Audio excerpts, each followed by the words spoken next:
Halo semuanya, terima kasih telah mengklik video ini dan selamat menonton. Gimana kabar kalian hari ini? Semoga kabarnya masih baik-baik saja. Diberikan kesehatan, dilancarkan rezekinya, dan dimudahkan segala urusan-urusannya. Oke, jadi pada video kali ini, kita akan melanjutkan pembahasan alur cerita dari manhwa yang berjudul Aku Ingin Menjadi Seorang Penjahat, atau judul aslinya Decided to Be a Villain. Video ini merupakan episode ke-30 dari episode-episode yang sebelumnya. Jadi, bagi kalian yang belum menonton episode-episode yang sebelumnya, silakan ditonton terlebih dahulu. Kalian bisa mengeceknya pada bagian kanan atas pada video ini. Oke, sebelum masuk ke dalam alur ceritanya, seperti biasa, jangan lupa untuk menyiapkan cemilan ataupun minuman di dekat kalian. Dan kalau semuanya sudah santuy sempurna, yuk langsung saja kita lanjutkan pembahasan alur ceritanya. Dan seperti biasa, intro.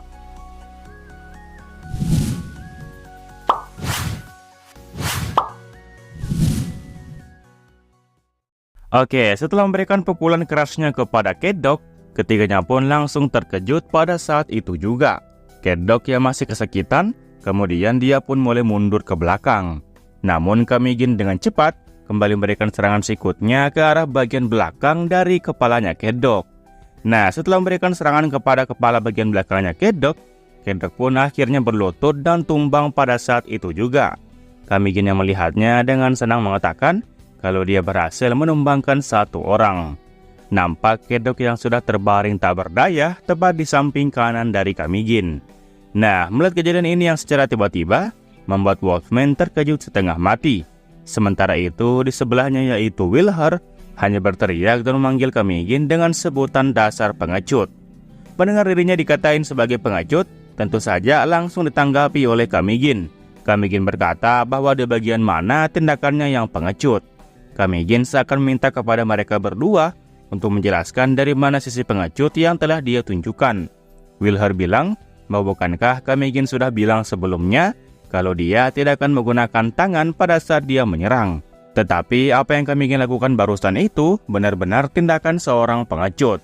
Wilher juga tidak menyebut siku pada saat dia mengomentari tindakan dari Kamigin ini.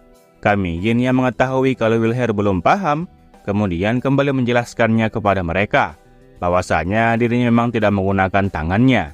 Kamigin hanya melakukannya dengan menggunakan sikunya. Setelah dia mengatakan itu, Kamigin pun kemudian tertawa. Mereka berdua di sini nampak kesal di saat mereka menyadari kalau Kamigin rupanya bermain kata-kata. Kamigin pun kembali melanjutkan. Lantas apa yang diinginkan oleh mereka berdua? Apakah mereka berdua sampai segitunya ingin meminta kepada Kamigin agar tidak menggunakan kedua tangannya? Ya, kalau begitu keinginan mereka, maka Kamigin pun mencoba untuk mengiyakan, dan Kamigin kembali menyuruh mereka berdua untuk segera melawannya dengan cepat. Kamigin nampak menaikkan tangan kirinya, seakan menantang mereka berdua untuk segera menyerangnya kemari. Karena mereka diremehkan sampai segitunya, Wolfman pun sampai dibuat kesal dan tidak tahan lagi. Namun Wilher dengan sigap meminta kepada Wolfman untuk tetap tenang. Wilher yakin kalau Wolfman pastinya tidak bisa menangkap orang itu dalam sekejap mata. Wilher menjelaskan kalau Kamigin itu merupakan penjahat dengan rank S, dan karena Kamigin punya rank yang cukup tinggi, maka kekuatannya pasti bukanlah lelucon belaka. Wilher kemudian memberitahu Wolfman kalau dialah yang akan maju duluan, dan berhubung Kamigin barusan bilang tidak akan menggunakan lengannya, maka Wilher yakin terdapat batas untuk Kamigin bisa menyerang balik. Ya, pasti terdapat celah dalam pergerakan yang dilakukan oleh Kamigin. Wolfman di belakang nampak paham dengan perkataannya Wilher dan mengatakan bahwa dia juga akan maju. Mendengar perkataan mereka dari kejauhan, hanya dibalas Kamigin dengan berkata iya-iya saja. Sebaiknya mereka jangan main-main dan meremehkan kekuatan Kamigin begitu saja. Kamigin sekali lagi tertawa, tetapi kali ini dengan percaya diri. Oke, di sini Wilher kemudian berkata di dalam hati seperti Catdog sebelumnya. Setelah melihat Kamigin dengan seksama, Wilher pun melihat bahwa bagian atasnya tidak terlindungi dengan apapun. Bahkan jika Kamigin berniat untuk menghadang serangannya dengan menggunakan kaki, tetap saja akan ada celah pada saat itu juga. Ya, intinya Wilher harus mendaratkan serangannya pada bagian atas dari Kamigin. Wilher dengan cepat melesat berlari ke arah Kamigin dan masih yakin akan melakukan serangan dari arah atas.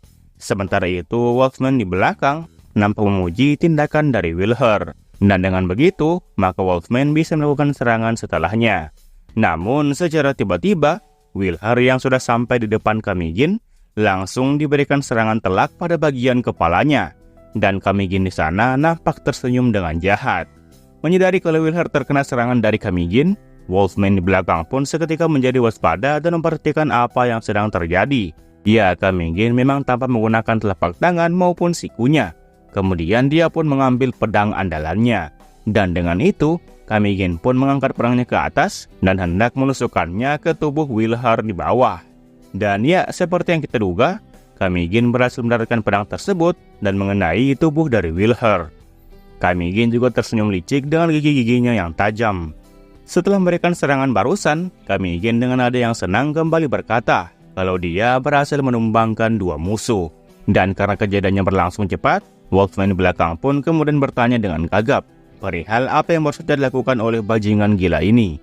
Kamigin yang dilontarkan pertanyaan seperti itu langsung menjawab kalau tentu saja dia sedang bertarung. Memangnya dia sedang melakukan apa? Wolfman kemudian berkata sembari berteriak kalau bukankah dia sendiri yang bilang untuk tidak menggunakan tangan. Rupanya memang benar untuk tidak mempercayai ucapan dari psikopat sepertinya. Tetapi yang membuat Wolfman kebingungan adalah perihal apa yang baru saja Kamigin lakukan itu. Kamigin yang tidak paham dengan apa maksudnya hanya menyahut dan terdiam sejenak. Setelah itu, dia pun kemudian mulai menghela nafasnya. Kamigin dengan wajah yang serius kemudian balik bertanya kepada Wolfman kalau apakah dia sudah gila. Apakah Wolfman dan kawan-kawannya sampai sebodoh itu untuk percaya dengan semua perkataan dari Kamigin. Kamigin juga bertanya kepadanya perihal apa sih sebenarnya tujuan mereka datang kemari. Apakah hanya untuk bermain-main seperti ini? Mendengar pertanyaan dari Kamigin barusan, seketika itu juga langsung membuat Wolfman menjadi sangat kesal. Dia berteriak apa kepada Kamigin. Namun melihat ekspresi marah dari Wolfman, tentu saja membuat Kamigin balik nanya lagi. Dia menanyakan perihal ekspresi apa yang barusan dia tunjukkan itu. Jangan bilang kalau Wolfman sendiri berpikir untuk dipermainkan seperti ini. Hey baby, bukankah dia sendiri sudah melihat dengan kedua matanya sendiri mengenai dua temannya yang baru saja mati di hadapannya? Dan sekarang hanya tersisa Kamigin dan juga Wolfman. Apakah Wolfman masih belum bisa melihat tentang perbedaan kekuatan mereka dengan kekuatan yang Kamigin miliki? Wolfman yang masih dalam keadaan yang marah kembali berteriak kepada Kamigin dan menyuruhnya untuk tetap diam. Dan setelah itu, Wolfman pun langsung masang sebuah pose aneh tepat di depan Kamigin.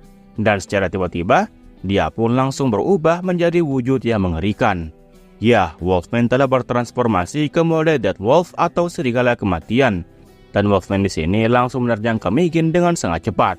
Di lain sisi, Kamigin nampak hanya berdiri diam di tempatnya dan tidak panik sedikit pun. Setelah itu, Wolfman pun benar saja langsung menyerang Kamigin dengan tubuh besarnya yang sekarang. Wolfman meneriaki kata mati kepada Kamigin.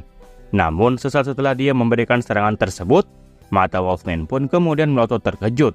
Di depan tubuhnya sudah terdapat tangannya Kamigin yang sedang memegang pedang andalannya. Rupanya Kamigin berhasil menghindar dan kemudian dia pun naik ke atas tubuh dari Wolfman.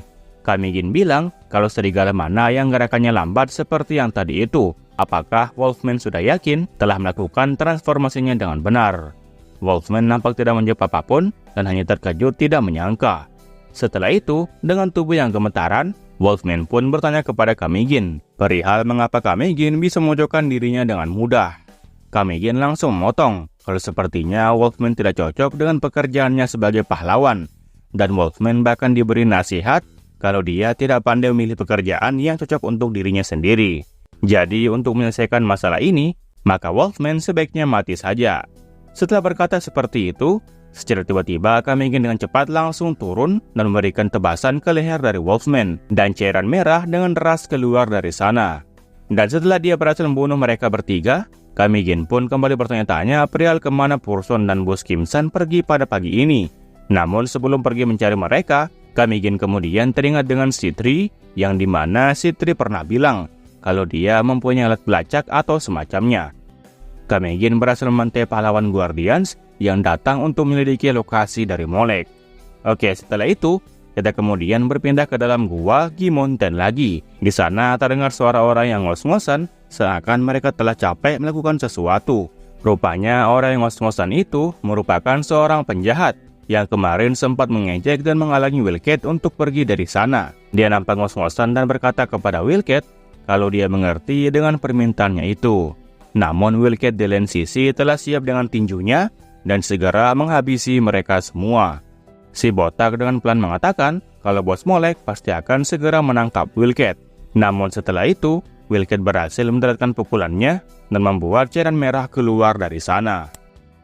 Oke lah, mungkin sekian alur cerita manhwa kali ini. Jangan lupa untuk meninggalkan jejak di video ini berupa komentar dan juga like-nya. Oke, terakhir nama gua Rusdi. Sampai jumpa di video berikutnya. Assalamualaikum.